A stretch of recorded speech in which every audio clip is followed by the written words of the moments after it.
আসসালামু আলাইকুম। আমরা হচ্ছি মাছে ভাতে বাঙালি। আর আমরা মাছ দিয়ে রেসিপি দিব না তাই কি হয়?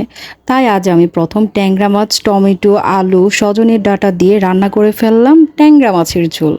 ১ম এ কড়াইয়ে তেল দিয়ে পেঁয়াজ একটু গোলাপি করে নিয়ে এতে হলুদ, মরিচ, ধনিয়া, লবণ দিয়ে কষিয়ে নিয়ে এতে আলু দিয়ে কষিয়ে নিয়েছি। এরপর মাছ, টমেটো, সজনের ডাঁটা কষিয়ে সামান্য আদা রসুনের পেস্ট পানিতে গুলিয়ে ঝোল দিয়ে দিয়েছি।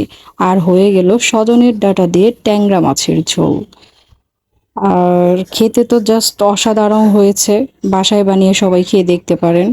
আমাদের তো খুবই ভালো লেগেছে, কারণ অনেক দিন পর গতানুগতিক রান্নার বাইরে আমি একটু আলাদা কিছু করার চেষ্টা করেছি। সজনের ডাঁটা দিয়ে কখনো ট্যাংরা মাছের ঝোল আমি আজ অবধি খাইনি। আজ ১ম এরকমভাবে রান্না করলাম। দেখতে যেরকম সুন্দর দেখা যাচ্ছে, খেতেও জাস্ট অসাধারণ হয়েছে। আলহামদুলিল্লাহ।